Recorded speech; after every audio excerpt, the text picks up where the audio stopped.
Shalom. Our Torah portion this week is Vayishlach. And at the very beginning of the Sedra, we see that Jacob has returned from Haran. He has been away from his family, from the land of Canaan, for 2 decades now.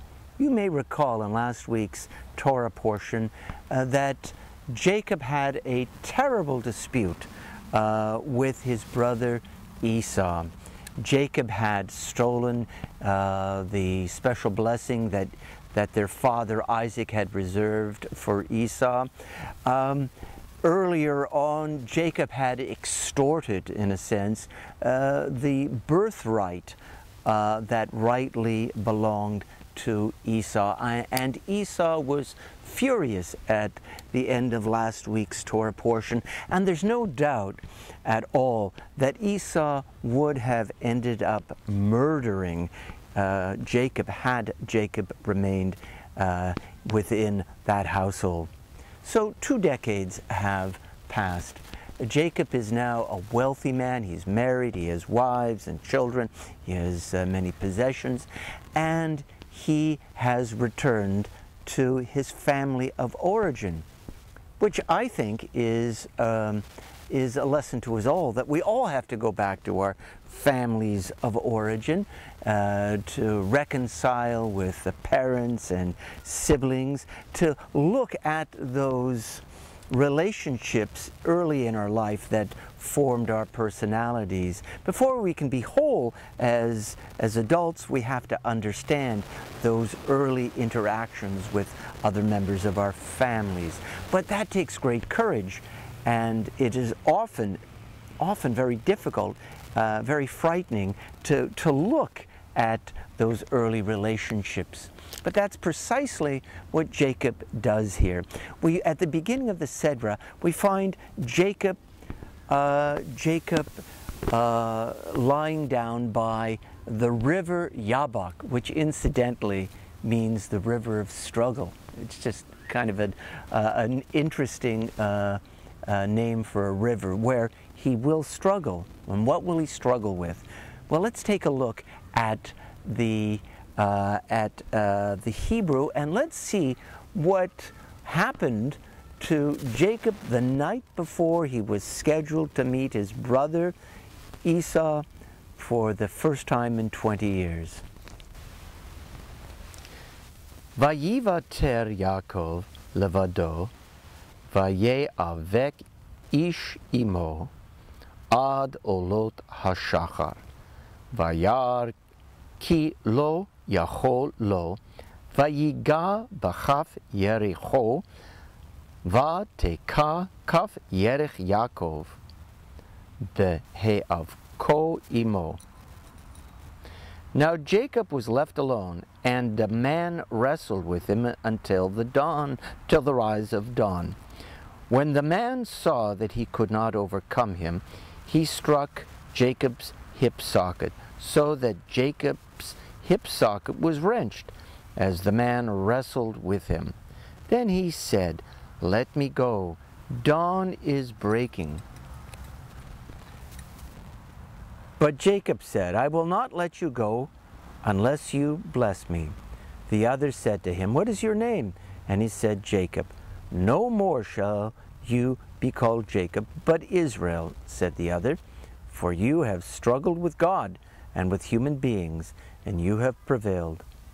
Then Jacob asked, "Pray tell me your name." But he said, "Why do you ask my name?" And then he took his leave of him. Now, just who was this man, this being, who attacked Jacob on the night before he was to meet Esau? Many people have said it was an angel. Certainly, you could point to the fact that at the very end of that section, which I just read, this being, who's referred to as a man at the beginning of the passage, blesses Jacob with what seems to be a divine blessing. So maybe it's an angel. Many of the commentators said, no, this was in one form or another Esau. This was Esau. You know, even though he didn't really, Jacob really didn't encounter Esau until the next day, but somehow this being represented Esau. There's another question that's taken up by some of the medieval commentators, and the question is this: did this actually happen, or was it a dream? Maimonides said that it was a dream, that Esau or an angel did not actually attack Jacob, but it was a dream, powerful as it was, with all sorts of implications in the real material life of Jacob, but nonetheless it was a dream. Now, Nachmanides, who lived around the same time, a little later than Maimonides, says no, it was definitely an event that actually occurred. He said it really occurred, and his proof of it was Jacob's hip was dislocated. Jacob was injured. How can you be injured in a dream? If I dream that I break my arm, when I wake up, is my arm actually broken? No, not usually. I mean, that would be very, very strange. So Nachmanides concludes that it really happened. And yet, we do know that the mind and the spirit have an incredible effect on the body.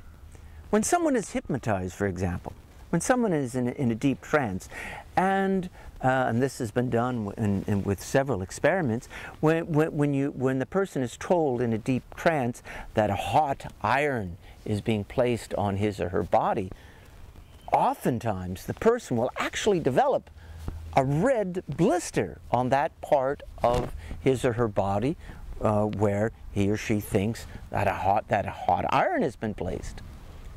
Dreams and that internal life that we have has a definite effect on our real physical lives.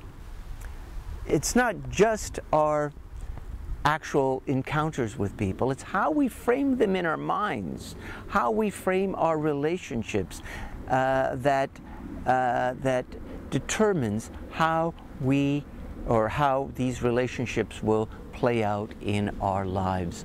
So think about it. I hope that you will read this week's Torah portion and come to your own conclusions. Was this an actual occurrence? Or was it merely a dream? Or in the end, does it matter at all? Shabbat Shalom.